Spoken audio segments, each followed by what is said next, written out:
कृष्ण करुणा सिंधु दीनबंधु जगत्पथे गोपेश गोपिका कांत राधा कांत नमोस्तुते तप्त कांचन गौरांगी राधे वृंदावनेश्वरी वृषभानुसुते देवी तं प्रणमामि हरे प्रेम।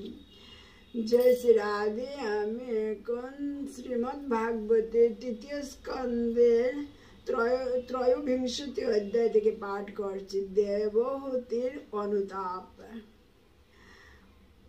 মৈত্রেয় বললেন, তার পিতামাতা প্রস্থান করলে শাপ দিয়ে দেবহূতি, যিনি তার পতির মনোভাব বুঝতে পারতেন, নিরন্তর গভীর প্রীতি সহকারে তার পতির সেবা করেছিলেন, ঠিক যেমন পার্বতী দেবী তার পতি শিবের সেবা করেন। হে বিদুর, দেবহূতি অন্তরে এবং বাহিরে পবিত্র হয়ে অন্তরঙ্গভাবে গভীর শ্রদ্ধা সহকারে সংযত চিত্তে প্রীতি এবং মধুর বাক্যের দ্বারা তার পতির সেবা করেছিলেন। অবিচলিতভাবে এবং উদ্যম সহকারে কার্য করে সমস্ত কাম, দম্ভ, দেশ, লোভ, পাপাচরণ এবং অহংকার পরিত্যাগ করে তিনি তার অত্যন্ত তেজস্বী পতির সন্তুষ্টি বিধান করেছিলেন। মনুর কন্যা, যিনি ছিলেন তার পতির প্রতি ও সম্পূর্ণরূপে অনুরক্ত, তিনি তার পতিকে বিধাতার থেকেও বড় বলে মনে করতেন। তাই তিনি তার কাছ থেকে মহা আশীর্বাদ প্রত্যাশা করেছিলেন। দীর্ঘকাল ব্রত আচরণ পূর্বক তার সেবা করার ফলে তার শরীর দুর্বল এবং ক্ষীণ হয়েছিল। তার সেই অবস্থা দেখে দেবর্ষি শ্রেষ্ঠ কর্দম ব্যতীত হয়েছিলেন এবং গভীর প্রেমে গদগদ স্বরে তাকে বলতে লাগলেন, হে স্বয়ম্ভু মনুর সম্মানীয় কন্যা, আজ আমি তোমার গভীর অনুরাগময়ী ভক্তি এবং প্রেমপূর্ণ সেবায় অত্যন্ত প্রসন্ন হয়েছি। দেহধারীদের কাছে তাদের দেহ অত্যন্ত প্রিয়, কিন্তু তুমি সেই দেহকেও আমার জন্য ক্রয় করতে দ্বিধাবোধ করনি দেখে আমি অত্যন্ত আশ্চর্য হয়েছি। আমি স্বধর্মে রত থেকে তপস্যা, ধ্যান এবং কৃষ্ণ ভক্তির আচরণ করে ভগবানের আশীর্বাদ লাভ করেছি।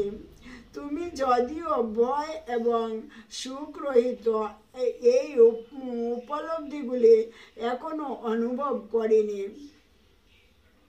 তবুও সেইগুলি আমি তোমাকে দান করব, কেননা তুমি ভক্তি সহকারে আমার সেবা করেছ। দেখো, আমি তোমাকে দিব্য দৃষ্টি প্রদান করছি, যার দ্বারা তুমি দেখতে পাবে সেইগুলি কত সুন্দর। ভগবানের কৃপা ব্যতীত অন্য উপভোগে কি লাভ? পরমেশ্বর ভগবান শ্রী বিষ্ণুর ভ্রুকুটি সঞ্চালনে সমস্ত জড় বিষয় ধ্বংস হয়ে যায়। তোমার পতিব্রতা ধর্মের প্রভাবে তুমি দিব্য উপহার সমূহ প্রাপ্ত হয়েছ এবং এই সমস্ত দিব্য সম্পদ অতি সম্ভ্রান্ত কুলে জন্মগ্রহণকারী এবং প্রভুত্ব ধন সম্পদের অধিকারী ব্যক্তিদের পক্ষেও দুর্লভ। সর্বপ্রকার দিব্য জ্ঞানে অদ্বিতীয় তার পতির বাণী শ্রবণ করে অবলা দেবহূতি অত্যন্ত প্রসন্ন হয়েছিলেন। তার মুখমণ্ডল স্মিত হাস্য এবং ঈষৎ সংকোচপূর্ণ দৃষ্টিপাতের ফলে আরো সুন্দর হয়ে উঠেছিল এবং তিনি প্রণয় বিনয় জনিত গদগদ স্বরে বলতে লাগলেন, হে প্রিয়পতি, হে দ্বিজশ্রেষ্ঠ, আমি জানি যে আপনি সর্বসিদ্ধি লাভ করেছেন এবং আপনি সমস্ত অচ্যুত যোগ শক্তির অধিকারী, কেননা আপনি যোগমায়ার আশ্রয়ে রয়েছেন। কিন্তু এক সময় আপনি প্রতিজ্ঞা করেছিলেন যে আমাদের দৈহিক মিলন সার্থক হবে, কেননা মহান পতিপ্রাপ্ত হয়ে সাধ্বী স্ত্রীর সন্তান লাভ করা একটি মস্ত বড় গুণ। হে প্রভু, আমি আপনার প্রতি কামার্ত হয়েছি, তাই দয়া করে আপনি শাস্ত্রের নির্দেশানুসারে ব্যবস্থা করুন, যাতে অতৃপ্ত রতিস্পৃহা হেতু আমার ক্লিষ্ট শরীর আপনার যোগ্য হতে পারে। সেই উদ্দেশ্য সাধনের উপযুক্ত একটি গৃহের কথাও আপনি বিবেচনা করুন। মৈত্রেয় ঋষি বললেন, হে বিদুর, তার প্রিয় পত্নীর প্রীতি সাধনের উদ্দেশ্যে কর্দমমুনি তার যোগ শক্তি প্রয়োগ করে তৎক্ষণাৎ ইচ্ছা অনুসারে গমনশীল এক প্রাসাদ সদৃশ বিমান সৃষ্টি করেছিলেন। সেটি ছিল সব রকম রত্নে খচিত, মণিমাণিক্যের স্তম্ভে শোভিত এবং সমস্ত বাসনা পূরণকারী এক আশ্চর্যজনক প্রাসাদ। সেটি সব রকম আসবাবপত্র এবং ঐশ্বর্যের দ্বারা সুশোভিত ছিল, যা কালক্রমে ক্রমশ বর্ধনশীল ছিল। সেই প্রাসাদটি সর্বপ্রকার প্রয়োজনীয় সামগ্রীর দ্বারা সুসজ্জিত ছিল এবং তা সর্ব ঋতুতে সুখদায়ক ছিল। তার চারিদিকে পতাকা, পট্টিকা এবং বিভিন্ন বর্ণের শিল্পকলার দ্বারা সজ্জিত ছিল।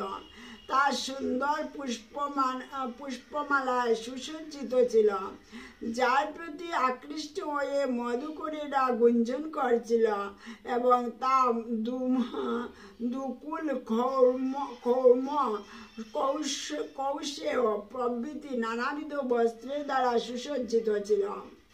সেই প্রাসাদে উপর্যুপরি বিরচিত 7টি তলায় স্থানে স্থানে শয্যা, পালঙ্ক ও বেজন ও আসনাদির দ্বারা সুসজ্জিত থাকায় তা অত্যন্ত মনোহর প্রতিভাত হয়েছিল। সেই প্রাসাদের দেওয়ালগুলি নানাবিধ শিল্প কার্যের দ্বারা ভূষিত থাকায় তার শোভা আরো বর্ধিত হয়েছিল। সেই প্রাসাদের মেঝে ছিল মরকতমণির দ্বারা রচিত এবং সেখানে প্রবাল দ্বারা রচিত বেদী সমূহ বিরাজ করছিল। প্রবাল নির্মিত দ্বারদিশ এবং হীরকখচিত কপাট সমন্বিত হওয়ায় সেই প্রাসাদ অত্যন্ত সৌন্দর্যমণ্ডিত ছিল। ইন্দ্রনীল মণি রচিত প্রাসাদের চূড়ায় স্বর্ণকুম্ভ সমূহ মুকুটের মতো শোভা পাচ্ছিল। হীরকময় দেওয়ালে শ্রেষ্ঠ পদ্মরাগ মণিসমূহ খচিত থাকায় মনে হচ্ছিল যেন তারা চক্ষুষ্মান। তা বিচিত্র চন্দ্রতাপের দ্বারা সজ্জিত ছিল এবং তাতে বহুমূল্য সোনার তোরণ ছিল। সেই প্রাসাদে ইতস্তত বহু জীবন্ত হংস এবং পারাবত ছিল এবং বহু কৃত্রিম হংস ও পারাবত ছিল, যেগুলিকে দেখতে এতই জীবন্ত বলে মনে হতো যে প্রকৃত জীবন্ত হংস ও পারাবতের জাগ সেইগুলিকে তাদেরই মতো জীবন্ত পক্ষী বলে মনে করে তাদের উপর বারবার উড়ে বসত এবং তার ফলে সেই প্রাসাদ পক্ষীর কলরবে মুখরিত ছিল। সেই প্রাসাদের ক্রীড়াস্থল, বিশ্রাম কক্ষ, শয়ন কক্ষ, প্রাঙ্গণ এবং বহিরাঙ্গন এমন আরামদায়কভাবে সজ্জিত ছিল যে তা স্বয়ং কর্দম মুনির বিস্ময় উৎপাদন করেছিল। কর্দম মুনি যখন দেখলেন যে দেববতী অপ্রসন্ন চিত্তে সেই বিশাল ঐশ্বর্যমণ্ডিত প্রাসাদটিকে দেখছেন, তখন তিনি তার মনোভাব বুঝতে পেরেছিলেন, কেননা তিনি সকলেরই হৃদয়ের ভাবনা জানতে সক্ষম ছিলেন। তাই তিনি তার পত্নীকে বলেছিলেন, হে প্রিয় দেববতী, তোমাকে অত্যন্ত ভীতা বলে মনে হচ্ছে। তুমি স্বয়ং ভগবান বিষ্ণুর সৃষ্ট এই বিন্দু সরোবরে স্নান করো, যা মানুষের সমস্ত বাসনা পূর্ণ করতে পারে, এবং তারপর এই বিমানে আরোহণ করো। কমল নয়না দেববতী তার পতির সেই বাক্য স্বীকার করেছিলেন। তার বসন ছিল মলিন এবং তার মাথার চুল ছিল জটাযুক্ত, তাই তাকে দেখতে খুব একটা আকর্ষণীয় লাগছিল না। তার দেহ ধূলি পঙ্কের ঘন আস্তরণে সমাচ্ছন্ন ছিল এবং তার স্তনযুগল বিবর্ণ হয়ে গিয়েছিল। তিনি সেই অবস্থাতে সরস্বতীর পবিত্র জলে পূর্ণ সেই সরোবরে প্রবেশ করেছিলেন। সেই সরোবরের মধ্যে একটি গৃহে তিনি 1000 বালিকাকে দেখতে পেলেন। তারা সকলেই ছিলেন কিশোর বয়স্কা পদ্মগন্ধা। তাকে দেখে সেই বালিকারা তৎক্ষণাৎ উঠে দাঁড়িয়ে করজোড়ে বললেন, আমরা আপনার পরিচারিকা, দয়া করে আমাদের বলুন আমরা আপনার জন্য কি করিতে পারি। সেই বালিকারা দেববতীর প্রতি অত্যন্ত সম্মান প্রদর্শন করে অতি মূল্যবান তৈলাদির দ্বারা তার গাত্র মর্দন করিয়ে স্নান করিয়েছিলেন এবং তারপর তার পরিধানের জন্য নূতন এবং সূক্ষ্ম নির্মল বস্ত্র দিয়েছিলেন। তারপর তারা তাকে শ্রেষ্ঠ এবং বহুমূল্য অলঙ্কার দ্বারা সাজিয়েছিল, যা উজ্জ্বল জ্যোতি বিকিরণ করছিল। তারপর তারা তাকে সর্বগুণ সমন্বিত উত্তম আহার্য এবং আবাস নামক এক প্রকার মধুর পানীয় পান করিয়েছিল। তারপর তিনি আয়নায় তার নিজের প্রতিবিম্ব দর্শন করলেন। তার দেহ সব রকম মল থেকে সম্পূর্ণরূপে মুক্ত হয়েছিল এবং তিনি একটি মাল্যের দ্বারা অলঙ্কৃত ছিলেন। তার পরনে ছিল এক নির্মল বস্ত্র এবং তিনি শুভ তিলক চিহ্নের দ্বারা বিভূষিত ছিলেন। তার পরিচারিকাদের দ্বারা তিনি অত্যন্ত শ্রদ্ধা সহকারে সেবিত হয়েছিলেন। মস্তক সহ তার সারা শরীর সম্পূর্ণরূপে স্নাত হয়েছিল। তিনি সর্বাঙ্গে নানা অলঙ্কারে বিভূষিত ছিলেন। তার গলায় ছিল একটি পদকযুক্ত এক বিশেষ হার। তার হাতে বলয় এবং পদযুগলে শব্দায়মান স্বর্ণ নূপুর শোভা পাচ্ছিল। তিনি তার কটিদেশে বহু রত্নখচিত এক স্বর্ণ মেখলা পরিধান করেছিলেন এবং গলদেশে এক বহুমূল্যের মুক্তার মালা ও নানাবিধ মঙ্গল দ্রব্য দিয়ে তাকে আরো বিভূষিত করেছিলেন।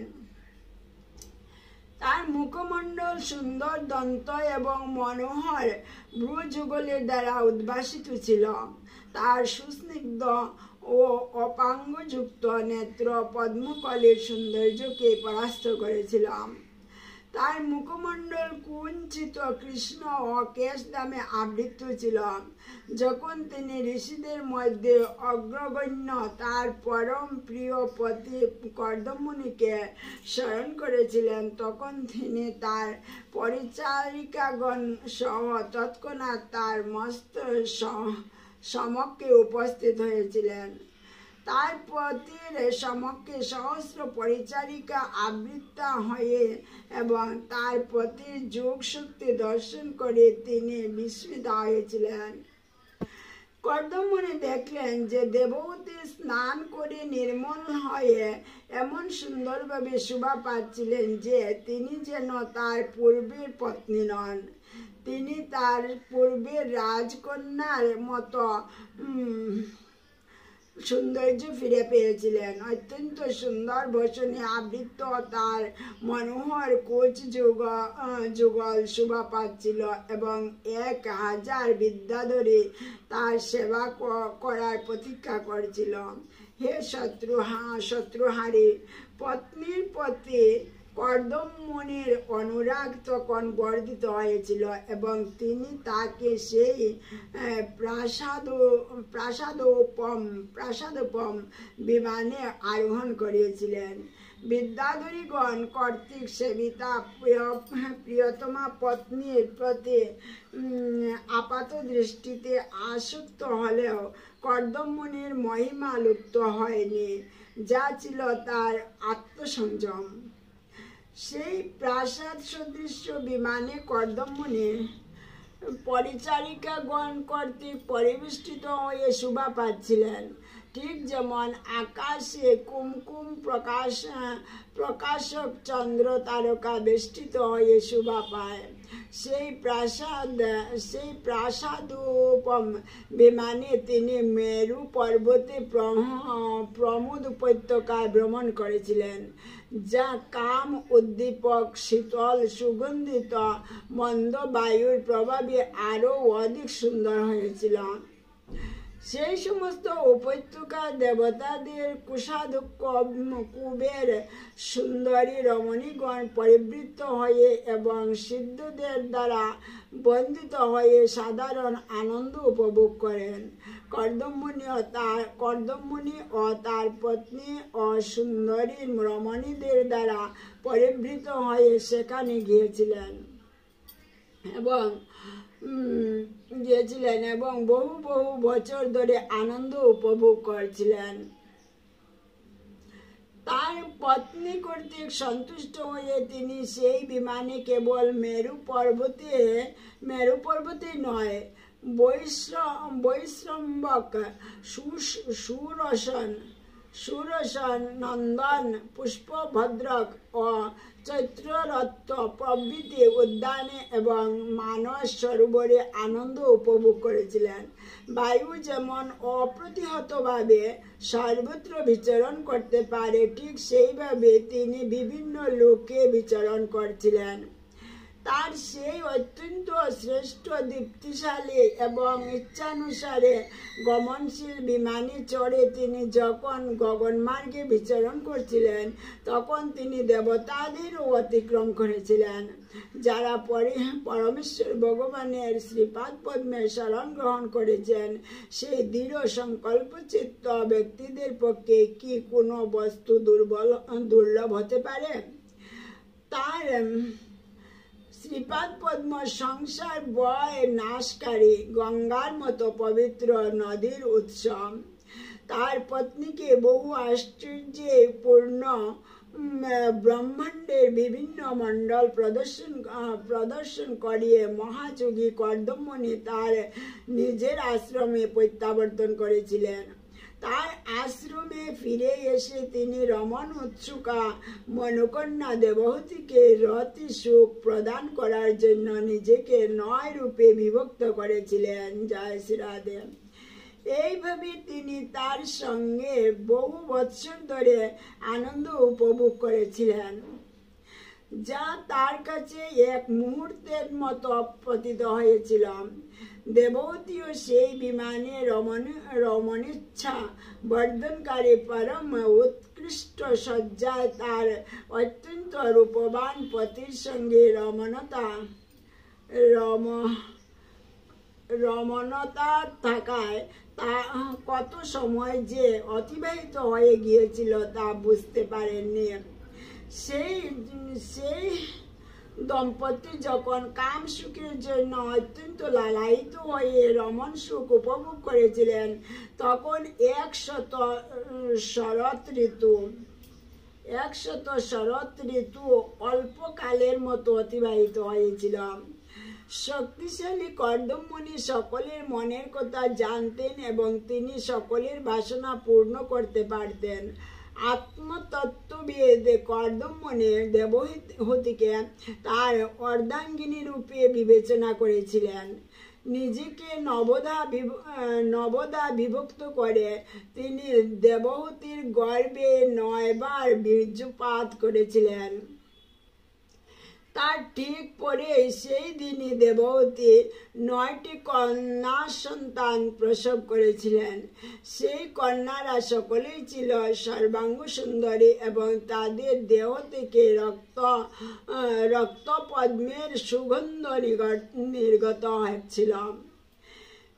তিনি যখন দেখলেন যে তার পতি গৃহ ত্যাগ করতে উদ্যত হয়েছেন, তখন তিনি বাইরে ঈষৎ হাস্যান্বিতা হলেও অন্তরে অত্যন্ত বিচলিত এবং সন্তপ্ত হয়েছিলেন। সেখানে দাঁড়িয়ে তার মণিসদৃশ্য শোভাযুক্ত পদনখের দ্বারা তিনি ভূমি লিখন করতে অর্থাৎ দাগ কাটতে লাগলেন। অধোমুখী হয়ে অশ্রুধারা সংবরণ করে তিনি সুমধুর বচনে ধীরে ধীরে বলতে লাগলেন। দেবহূতি বললেন, হে প্রভু, আপনি আমার কাছে যেসব প্রতিশ্রুতি দিয়েছিলেন তা সবই আপনি পূর্ণ করেছেন, কিন্তু আমি যেহেতু আপনার শরণাগত, তাই কৃপা করে আপনি আমাকে অভয় দান করুন। হে ব্রাহ্মণ, আপনার কন্যারা তাদের উপযুক্ত পতি অন্বেষণ করে তাদের পতিগৃহে চলে যাবে, কিন্তু সন্ন্যাসী হয়ে আপনি বনে চলে যাওয়ার পর কে আমাকে সান্ত্বনা দেবে? এতকাল পর্যন্ত আপনি ভগবত তত্ত্বজ্ঞানের অনুশীলন না করে কেবল ইন্দ্রিয় তৃপ্তি সাধনের বিষয়ে আমার সময় বৃথা অতিবাহিত করেছি। আমি ইন্দ্রিয়ের বিষয়ে আসক্ত হয়ে আপনাকে ভালোবেসেছিলাম। আপনার চিন্ময় স্থিতি সম্বন্ধে আমি তখন জানতে পারিনি, কিন্তু তা সত্ত্বেও আপনার প্রতি আমার যে আসক্তি তা আমাকে সমস্ত ভয় থেকে মুক্ত করুক। ইন্দ্রিয় তৃপ্তি পরায়ণ ব্যক্তিদের সঙ্গ অবশ্যই সংসার বন্ধনের মার্গ, কিন্তু সেই সঙ্গ যদি অজ্ঞাতসারেও সাধুদের সঙ্গে করা হয় তাহলে তা মুক্তির কারণ স্বরূপ হয়ে থাকে। জয় রাধে। যে ব্যক্তির কর্ম তাকে ধর্মাভিমুখী করে না, যার ধর্ম অনুষ্ঠান জড় বিষয়ের প্রতি বিরক্তির উৎপাদন করে না এবং যার বৈরাগ্য পরমেশ্বর ভগবানের প্রতি প্রেমময়ী সেবার পর্যবসিত হয় না, সেই ব্যক্তি জীবিত হলেও মৃত। হে ভগবান, আমি অবশ্যই পরমেশ্বর ভগবানের দূরতিক্রম্য মায়াশক্তির দ্বারা প্রবলভাবে প্রতারিত হয়েছি, কেননা সংসার বন্ধন থেকে মুক্তি প্রদানকারী আপনার সঙ্গ লাভ করা সত্ত্বেও আমি মুক্তির অন্বেষণ করছি। জয় শ্রী রাধে। হরে কৃষ্ণ কৃষ্ণ কৃষ্ণ হরে হরে, হরে রাম রাম রাম হরে হরে। জয় শ্রী রাধে। ভুল ভ্রান্তি অপরাধ মাফ করবেন।